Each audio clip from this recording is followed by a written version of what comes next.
All right, all right. Welcome to the new panel today on international founders and building ventures in Japan. I'm your moderator, Kenneth, and here are three of our much esteemed guests who probably don't need that much introduction, but just as a show of hands, how many of you out there know who these people are? All right, surprisingly not that many. So let's kick it off with a really quick intro of who you are, what you're building or what you've built, and why you're here today. All right, I'll start. So I'm Justin. I live in Japan for 7 years. About 15 years ago, I started a social mobile gaming company called Zynga. We were behind games like Farmville, Words with Friends, Mafia Wars, games on Facebook. Yeah, I have a new company in Japan I started about 4 years ago called Playco. We make games on mobile messengers like Line Messenger in Japan, so that's part of the reason we're here. And I also run a fund with Keisuke Honda that's focused on startups that are going global from serial entrepreneurs in Japan.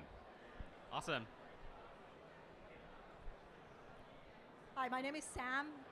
I'm Italian. I've been in Japan for about 2 years on and off, just after COVID. I'm the founder of Habito, a fintech distribution platform helping people save, invest, and protect their money.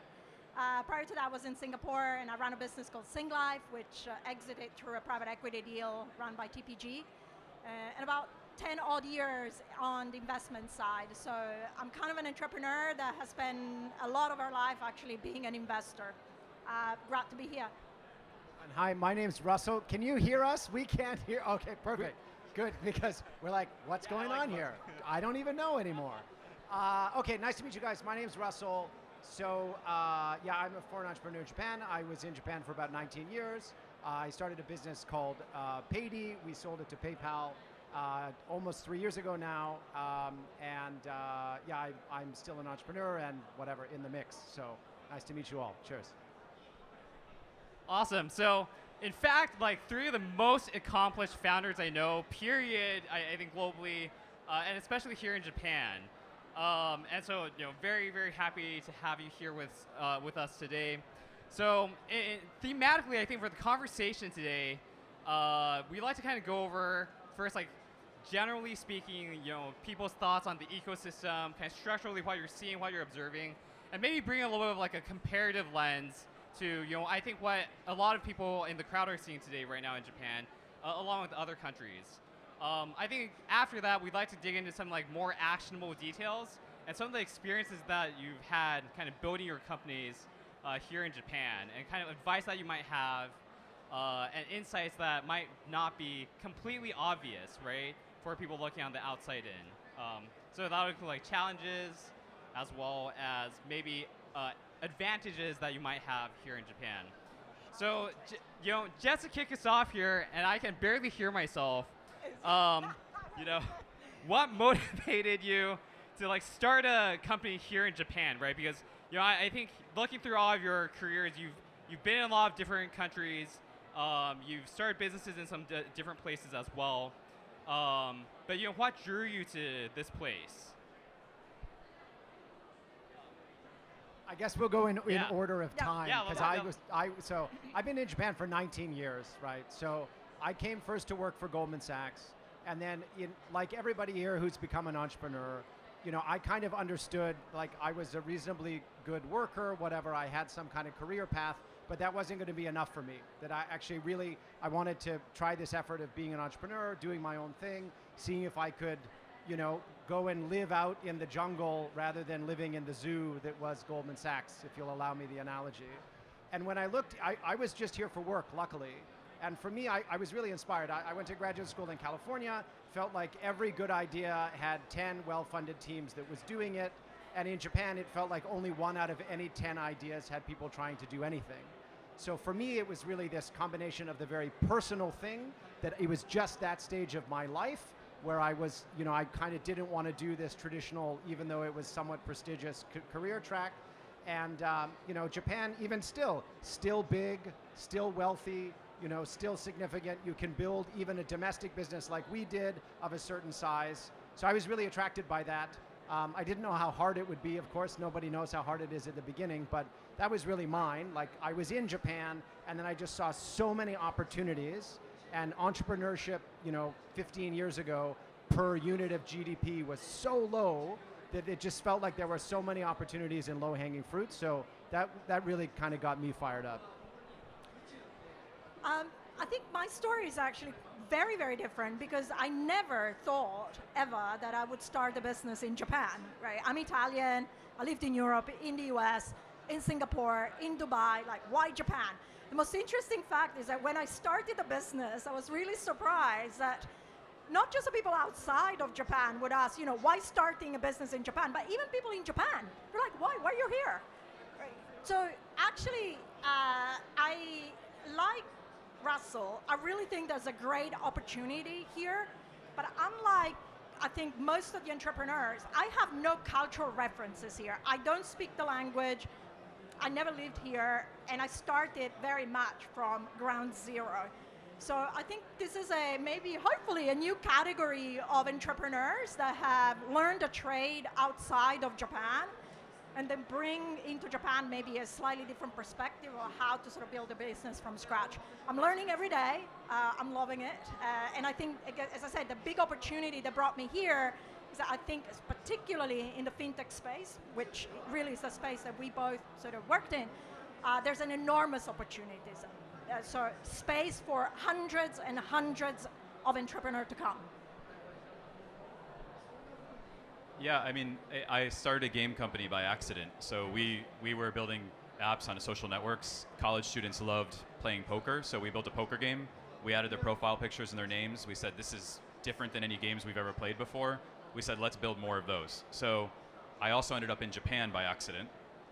We were doing really well outside of Japan, and we knew that we had to succeed in Japan to grow the company. So we looked for a way to enter Japan. We ended up buying an awesome Japanese company started by the now founder CEO of Mercari here in Japan. I got to work with him for a year, and I realized when I got here, the talent was incredible, and the market's huge. And I was coming from the perspective of running a game company, so this is already the mecca, right? But what brought me back after that experience was I realized that Japan was on its upswing. And I had spent a lot of time in San Francisco from 2007, back when actually there weren't that many startups in the city. It's hard to remember, but in 2007, there were just a few startups in San Francisco. They were all in the South Bay and other parts of the Bay Area. And so our pitch to employees was, come work with us because you can be in the San Francisco, and San Francisco is fun and it's exciting. Don't go live in the South Bay. Now that pitch would never work. But I started to realize like Tokyo is starting to have that sort of international appeal. And it's not just about the local talent, but it's also about the international talent that you can bring to a place that people want to be. So that's what's got me excited about being here now. Super cool. So it feels like people generally fall in one of two categories, right? Like folks who accidentally end up here and then start doing something cool, and people who are here with a specific purpose, right? Looking at the market opportunity, they see some gaps, they want to build something here. So here's a question for Sam and Justin specifically, which is, I think for a lot of people who are internationally mobile and have like a number of different options, right? I think it's oftentimes the case, at least around me, that there are a lot of people filled with angst to some degree, right, about being here. There's a lot of great things about being in Japan, but you hear a lot of things happening in, like a Silicon Valley, right? And then you hear things going on in Singapore. Perhaps it's because information is just a little bit more accessible because it's in English, right? But how would you compare Sam, your experiences, doing business and doing a startup in like Singapore? And Justin, what's your reflections on, Japan's like relative attractiveness, right? Relative to like a Silicon Valley. And I think it's definitely true that we have a lot of Silicon Valley envy here, right? I don't know. Sam, if you want to kick us off. The way I would generally describe the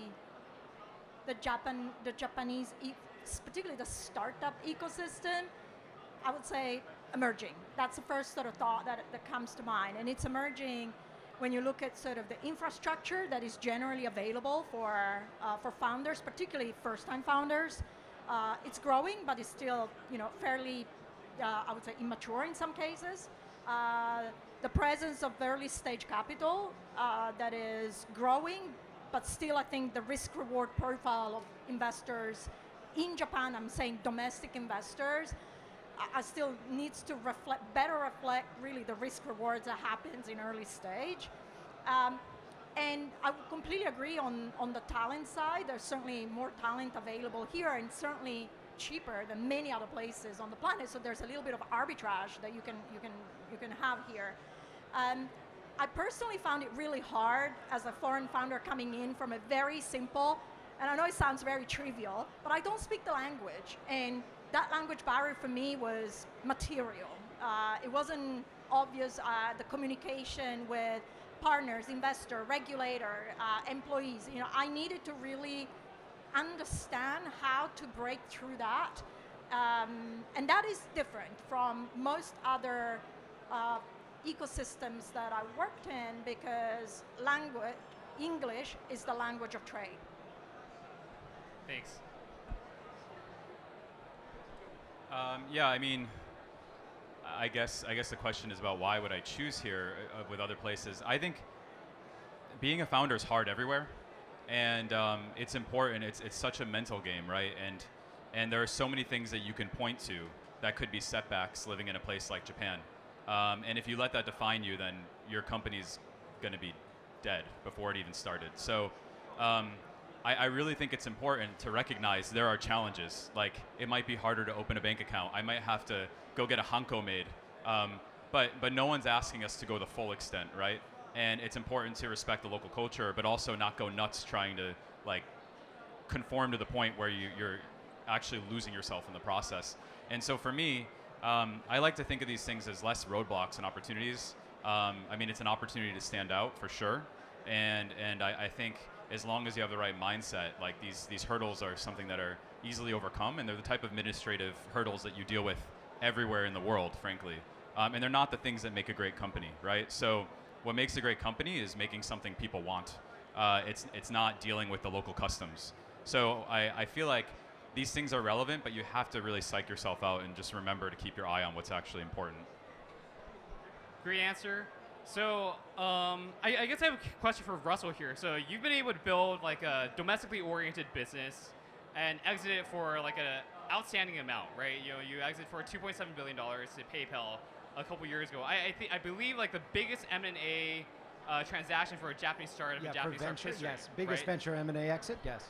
Yeah. So incredible like success in that end. But like, you know, in the course of building the company here, is there anything that's like non-obvious that you would point to in terms of like the way that you approach company building, right? 'Cause, obviously like a top percentile outcome in your case. Yeah, so good question. I think, and this kind of echoes a little bit of Justin's point. Like, I think you have to, I think there's two things in general, right? One, I love this quote, which is excellence is the ability to absorb pain.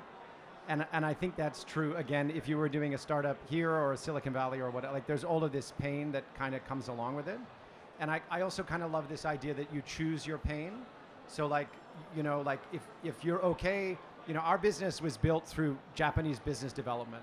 You sit with big companies, you win those businesses, and over time they bring you consumers, whatever, all of that stuff, right? So like, I think as long as you're oriented to like the environment in which you want to operate and win and ultimately succeed, then you can do it, and you shouldn't kid yourself, right? I think that's important too. I think the non-obvious stuff is actually, I think you're very lucky in Japan in that I do think that international investors now really look to Japan as a place to deploy capital. So for everybody here who's an entrepreneur, actually, I think the universe of investors that you can speak to is maybe wider than it's ever been, both because the ecosystem locally is developing, but also Japan still matters. It's on the radar for all of these guys internationally. So I think that's probably a little bit of a tailwind for everybody here. And then the other one is like, there are, back to this earlier point about so few startups for each of the economic opportunities that exist. Like, I think that there are entrepreneurially excited and minded people in Japan that probably don't have as many opportunities as they would not from a founder perspective, but from, let's say, an early team member, or, you know, I'm sure all had success, you know, getting senior people to help you grow and scale your business. That's very important, to Sam's point about regulatory interface or anything. Like, there are people that you can bring along on your journey and get excited, who will buy into that vision. And actually, so if you really have that and you're passionate, I think what's missing here is not human capital. Everyone's very well educated. Nobody gets accosted on their way to work. This is now the San Francisco issue. Like, people are safe, free, rule of law is good. So it's all there. What's really missing is just people with this motive force to go out and do this thing. And if you're a founder, you're inviting everybody on the journey with you. You're inviting your first customers on the journey with you. You're inviting your investors on the journey with you. You're inviting all of your employees and early team members on the journey with you. So, and they want to go on the journey with you. It's amazing. Huge Japanese companies will buy from a startup. It's insane. It doesn't work like that in Europe, right? Like, that's an amazing opportunity for everybody here. Tell the story, sell the dream, take them on a journey. They want to go, right, in their own career. Like, I think that for me is the exciting thing about here. And same story for investors, right? Like, so I think it's actually an easier place to recruit than you think. You can recruit mid-career people more easily than you think, because you're offering them something that's different than their day-to-day.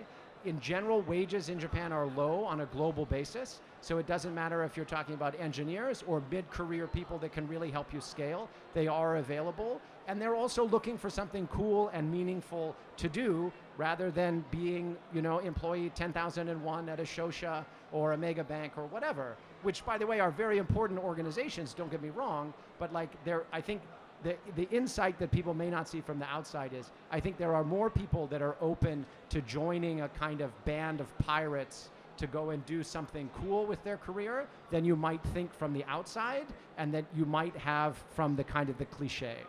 I don't know if that answers the question, but no, absolutely, right? So, like, I think a lot of the things that you mentioned are quite counter-narrative in a sense, right? Like, so one of the points that I like that you brought up was the mention about, like, procurement, like, processes in Japan, right? Because kind of the stereotype that we have, right, is that, sales cycles take a really long time. You gotta do, like, a ringi, right? Like, you want to sell it to a big enterprise. It's almost impossible. You need to know somebody there already first, right? I've heard that enough times that, I don't want to completely discount it. But, like, has that been your experience, like, as somebody on the ground here? Like, how hard or easy has it been to, like, work with partners and enterprise and whatnot? So and I'm so sorry, I won't talk more, but I do want to jump in just to close. Like, I think there's the cliche, which is true, but then there's the flip side. So yes, sales cycles are longer, but churn is so much lower, right? By definition, because if it is this long sales cycle, once you're in, anybody that's trying to displace you is going to have an equally mendokusai thing to try and get you out, number one. Number two, I think it's also true with recruiting. Right, there's this thing, nobody wanted to tell their mother-in-law that they worked at a startup, let's say 10 or 15 years ago. This was kind of the story that went around. That's maybe less true now, but like, the first 2 employees of my company, Paydi, and we've had more than 1,000 employees in the history of the company, they're still there. Like, that's amazing, right? Like, so actually, it may be harder to get people to join, but unlike, let's say, some more dynamic places like mainland China or whatever, or India, yeah, exactly. Like, the buy-in, because that activation energy, let's say, is a little bit higher, actually the duration of the buy-in when you do get those people, either commercially or from a recruiting standpoint, I think is better. Lower employee churn, lower contract churn, at least is my gut feel. Yeah, so I would agree entirely with you, and that very point is one that I think most of the international investors that are really trying to deploy capital in Japan, and they really struggle, because some of the dynamic that Russell was just talking about, which is this strong early inertia that exists here to get anything done, whether it's opening a bank account, getting a first customer, getting through the regulate, whatever it is, the inertia to get to the very first milestone, then it's very high. That's a moat. The time that it takes to take that, to do that, is something that most investors are still bit, I would say, not that used to understand, because it's much easier everywhere else. I was actually on the phone with investors yesterday, and they were really asking this very question. They said, look, the market is attractive. You don't have to sell us the market. We get it. And it's cheap. We get that. But it's still a black box. And it's like, how'd you get to your customers? How'd you get to your consumers? How you get to your partners? How you do that? And the time that it takes here, it's longer. This is a great environment to build lifetime businesses. And most finance businesses are lifetime businesses. So I think this is a very exciting opportunity if you can crack it.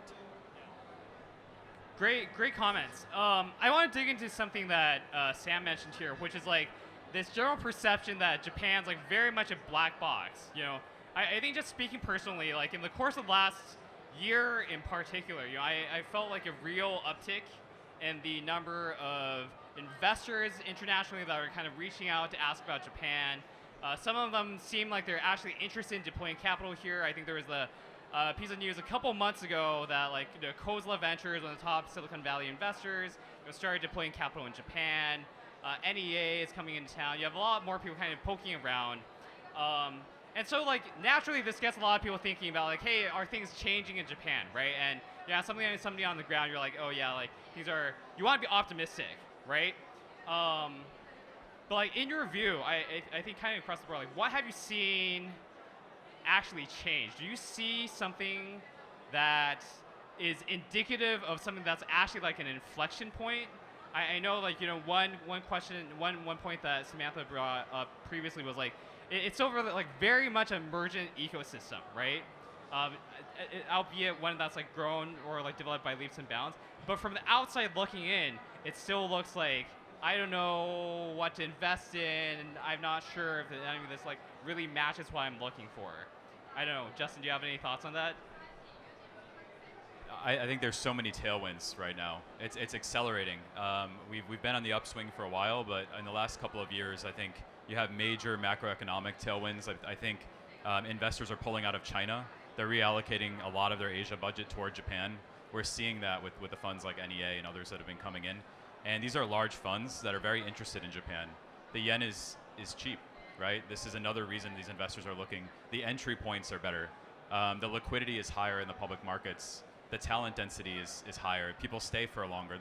These are all good reasons that people can invest in companies and expect good returns in Japan. So I do think there have been structural changes, and I think the tailwinds are better now than they've ever been. Great. I guess maybe just another observation to add on. I also see what I call growth stage investors that are starting to look at Japan with more interest. It's not just early stage investors that are looking to basically get early bets in startups here. But the questions that those growth stage investors would have is really exit opportunities beyond public markets, because this is an environment where the entrepreneurial dream, I think, has been forever to list. And 90% of companies do that and do very early, and there's very little examples of companies that survive, native companies that survive, you know, a Series C, right? So that, I think, comes back to this emerging ecosystem and the fact that entrepreneurs here, I think, need to be encouraged to dream big, right? So some of the questions that I hear from outside of Japan is like, you know, it's not how you build like $1 billion company, it's how you build a $10 billion company, what it takes. And here in Japan, there aren't very many examples, right? So I think that's another next stage of sort of how this ecosystem needs to evolve. And partly, not exclusively, but partly I think it's about, I would say, the entrepreneurial desire and so what they perceive as success. Yeah. Great answers. So kind of follow up on one point. You know, as a international founder in Japan, right? You know, on one hand, you're often just asked like, why are you in Japan? By like literally everybody. You know, you're asked about that locally. You're asked that by international investors. But there's also like an opportunity to play kind of this insider-outsider game, like very much so. And you know, previously a lot of people mentioned things about like arbitrage, right? Like arbitrage around the currency, around talent, sales cycle churn, et cetera, so on and so forth. Russell, this is a question for you, right? So I was looking at Patty's like fundraising history, right? Which is like, you've done a very good job kind of raising alternatively from both domestic and international investors, like round, like kind of stacking like this, right? Yes. First question is like, how did you approach the storytelling around this? And like, how did you approach like the fundraising strategy that actually allowed you to do this, right? Because still pretty rare to see that here in Japan. He's a genius. Yeah. My hype woman, Samantha. Thank you, Samantha. No, great question. Look, I think one of the things I wanted to say, again, like we could be at this conference in like whatever, Lagos, or there's all of these other emerging places. But in Japan, you have rule of law, you have really good, sovereign kind of stability, all of that other stuff. So from an international investor interaction, actually you don't need to convince them of sovereign risk. And actually in our case, we didn't need to do any convincing around business model, because they could look to Klarna or Afterpay or any of these other kind of global guys that had emerged in our space in BNPL. So it was easier for us from a storytelling standpoint. It was basically, we would say, okay, Japan is a big domestic market. It's safe. You can invest here. There's not going to be a revolution. You're not going to have your bank account frozen, whatever. Like, okay, rule of law, good. Business model is really proven, and it basically matches with tailwinds around e-commerce and cashless payment adoption. And you can see how that's grown in the rest of the world, cashless in China, e-commerce, let's say, in the West. And Japan has all of those tailwinds coming. So then all they're betting on is really you as a team and your ability to execute. So then they're like, oh, okay, do you have the right salespeople? Do you have the right relationships? Do you have the right regulatory interface? In our business, are you smart about risk and analytics and data and running a book of risk? So the answer was yes to all of those.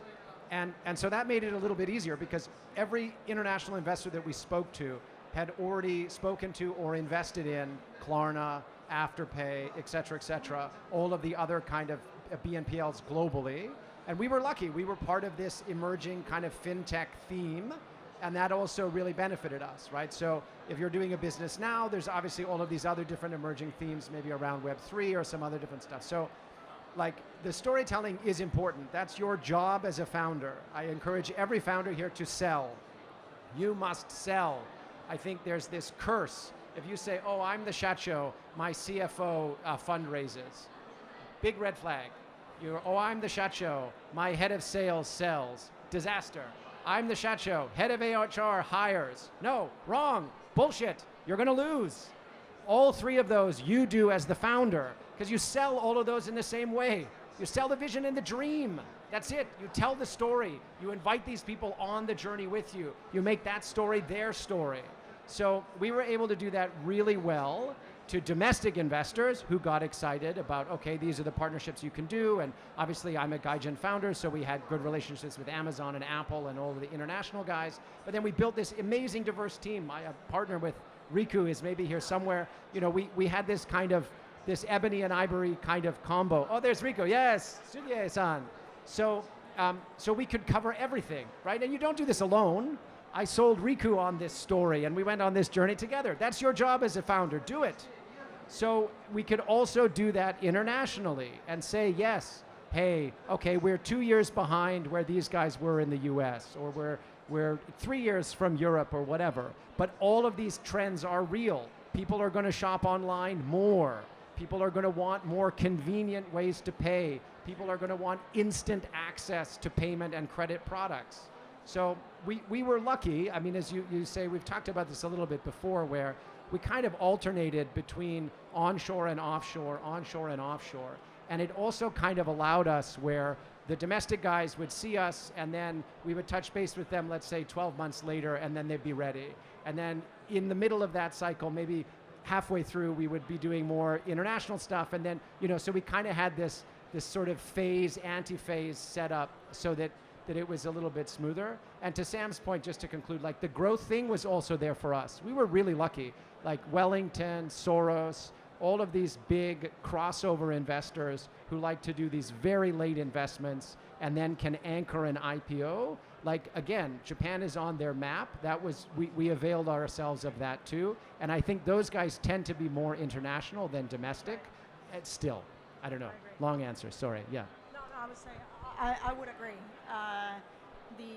There are a couple of things as I would say an outsider coming in, never having lived here. Russell was amazing to start with. He was one of the very few people I reached out at the very beginning to say, how'd you do it? You know, what's the secret here? How do I go about building a business from scratch? And he gave me as a really, really simple, insightful advice that I thought was like gold. So, you know, Riku is the example of, you know, getting somebody that provides this, what I call, you know, human middleware for foreign founders. And so I went and recruited my version of Riku, and you know, Kume-san has been on board from day one. Our very first hire here in Japan is with us, is super engaged, and obviously, you know, is part of the founding team. So getting somebody like that to help, big gray hair, relationship with the regulator was super important. And also this idea of bringing to the table team that is actually quite diverse, not just, you know, from a gender perspective, but, you know, cognitively diverse, that think about the problem set through, you know, very, very different perspectives. They've almost got like this different information architecture, you know, in their brain, and how they perceive information is completely different. That's very, very important to kind of solve for complex problems. And the last point I'm going to say, the structure of the cap table, I think, you know, really Russell, I think, set the benchmark, sort of how to build a business here that had both local and global investors. So thank you for your help. Appreciate it. I do want to add, I think it's just, you just want to have partners. It's not a foreign founder, domestic founder thing. You would partner, right? I mean, LifeNet has the very famous example, right? You have Iwase-san, there was the younger guy, and then unfortunately I can't remember his name. Like, so this isn't a foreign versus Japanese thing. It's just, that's the journey of building a business, right? You want people that you can really partner with and build together, and it comes back to this thing that you as a founder, like the vision has to be there that other people buy in, and then obviously you craft it together and build the business and all that other good stuff. But that's a universal. I don't think that's a foreign versus domestic issue, actually. Sorry, Justin. Cool. So time is flying by. We have like 12 minutes left. Want to get into some rapid fire tactical questions. And if there are any in the audience, shout it out, okay? So first question, I think tying to hiring here is, do you need a Japanese co-founder as an international founder? Anybody? No, not a Japanese co-founder, but you definitely need Japanese blood in the team, yeah? Yeah, I mean, I think it's all about the partnership, like you said. I mean, even in the US, you're going to be figuring out which co-founder or partner is going to balance your strengths and your weaknesses. So it's just the same thing, right? For us, like, we were very lucky with Zynga to partner with someone who's probably one of the most talented entrepreneurs in Japan now.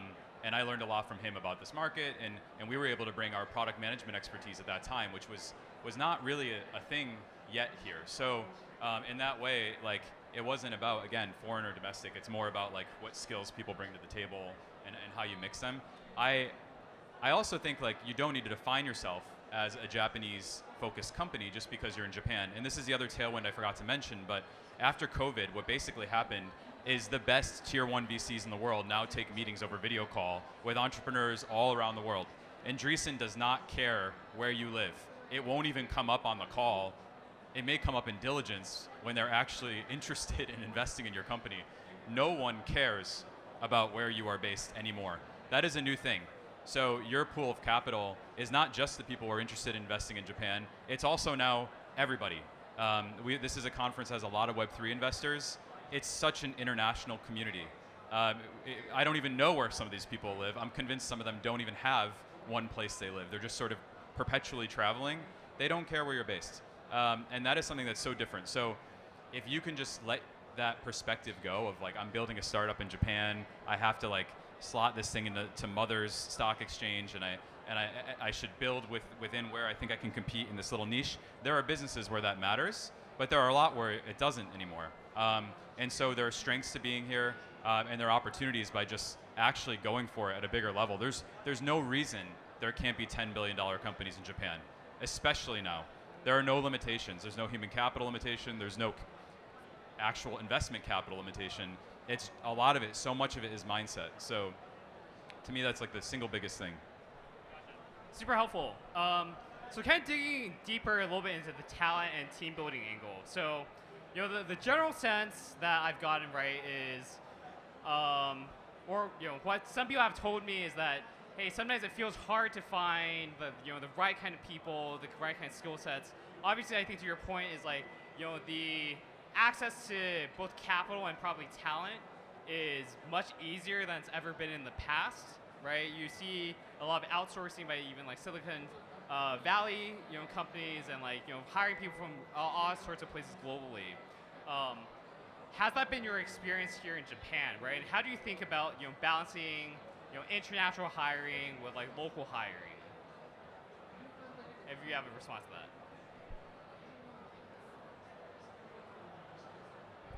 We did a bunch of both. I mean, you know, we have more than 40 nationalities at Payday out of a team of a little bit less than 300.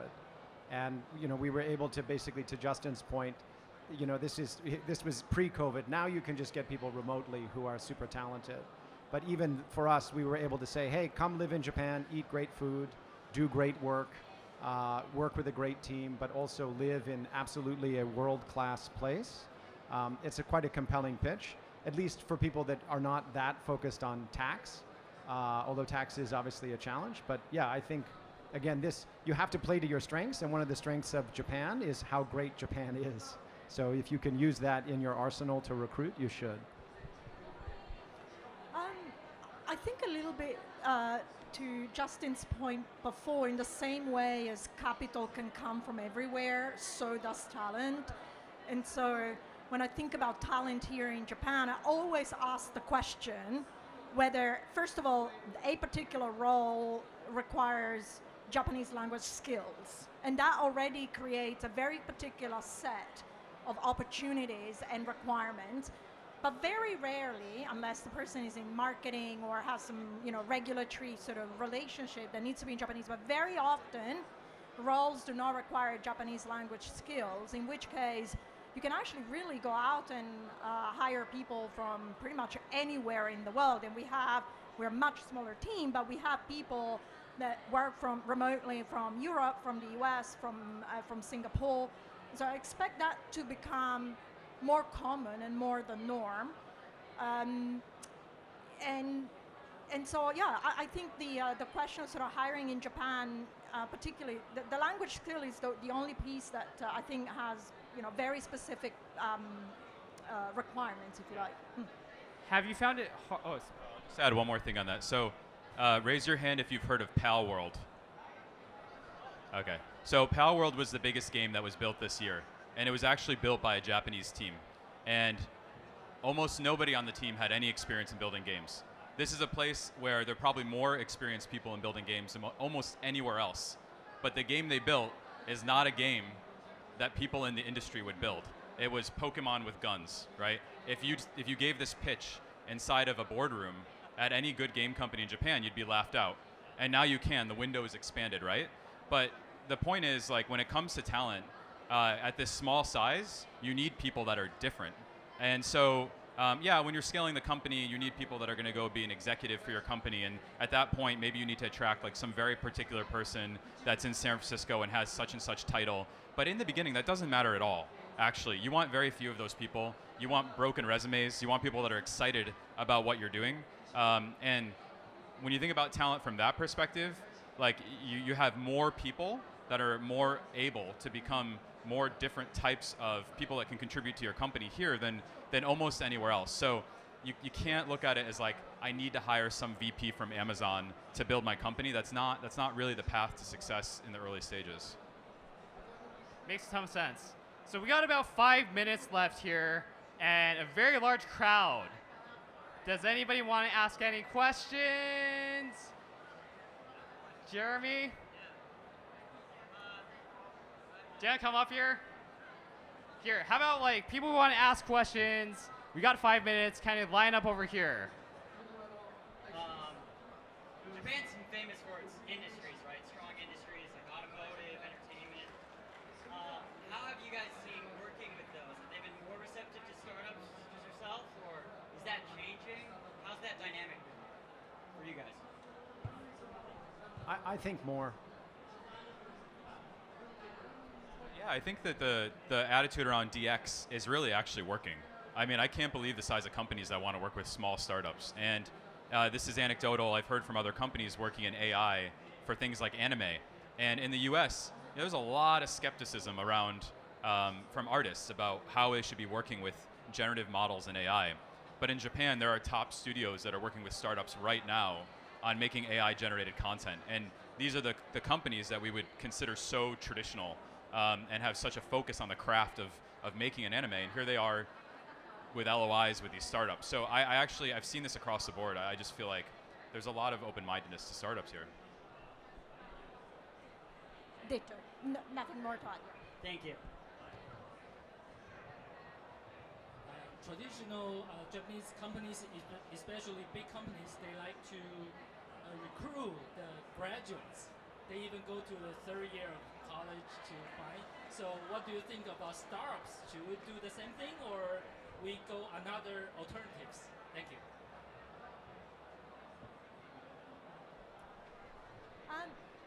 So I'll go back a little bit to what Justin said before. It's less important what your academic curriculum looks like. What's really important is your drive. So at an early stage, that's pretty much all that matters. And so actually quite differently, I look for people that have never done it before. Because this brings to the table a very different way of thinking about problems. Because if you look at the people that have done it 30 times, well, it's very likely that the 31st time they'll probably look for answers that are already in their brains, right? That's one. And second, I care not at all about where people have gone to school. I don't even look at their CVs and where in the school. What's matter is really how they come out of that experience, what's their drive, what's their hunger for learning, and their ability of fitting into an environment where they would need to collaborate and learn to fail very quickly. So it's a little different, I think, than how maybe corporates think about, the traditional curriculum. I actually really like to hire people that've got broken careers, and I've hired phenomenal individuals, very young, 19, 20, 24. They were dropout schools.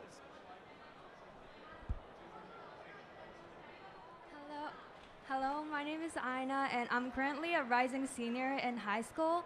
And in my school, I currently have a non-profit organization, and I loved you guys' talk on how you guys have such a strong team and working together and believing in passion. And I have a question.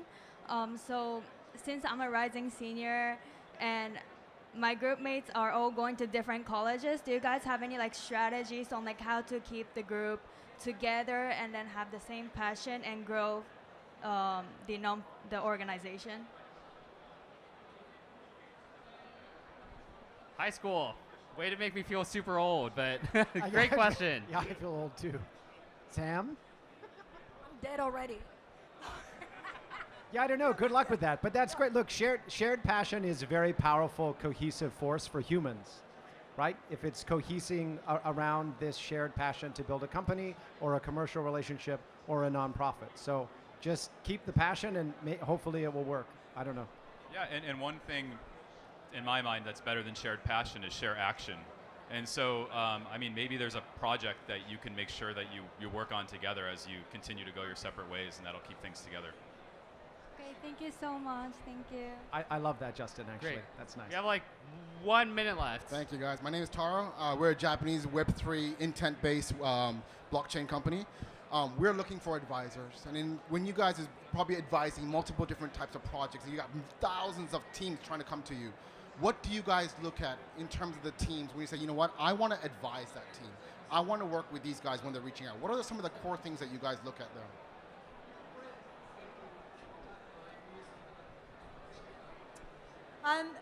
two things. One is, are they working on a problem that I care about?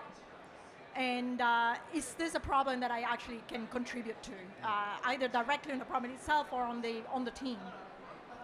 So I think that the space for free advice is very large, and but at very early stage, I think is can be very powerful. And so I would say actually it's almost the opposite. I would say you are in a strong position for actually picking who you want as advisors, and you have the right to be choosy. Can we have all three of you guys advice for us? All right. That doesn't sound choosy. All right, we're at time now. So, one more question. All right, because you work for Headline. Apparently we have a bit more time because of. So I have one question. So as foreign founders, what do you think was the one thing or like the key that made you feel like you have unlocked the Japan, whether it's ecosystem, investors, or clients? Or any metrics that you look at that you feel like, okay, I've done it, this is it? I'm actually not sure it is the one thing, right? Because, building a startup is not a sprint, it's a marathon, right? And so you really need to sort of really think about your milestones. So the way I think about that question is, what are the risks that as a startup we have managed to de-risk at each step of the way, right? Starting with team risk, regulatory risk, partner risk, customer risk, go-to-market risk, CAC risk, and then at the next stage there'll be several others, right? So I think the confidence level that you're on the right track grows as you grow through that journey. Personally, I can't think of a single milestone that kind of answer that. All right, so it looks like we're out of time, but before we leave, I'm going to plug my newsletter to everybody. So if you want more content like this, follow me and Jeremy over there at ventureinjapan.substack.com. That's the real reason why I'm here. Follow our newsletter if you haven't already. But a round of applause for our panelists today. Swarm them afterwards. Look them up on Wikipedia. Look at you, Justin. And send them a message on LinkedIn. All right, thanks everybody for being here today. Thanks, guys.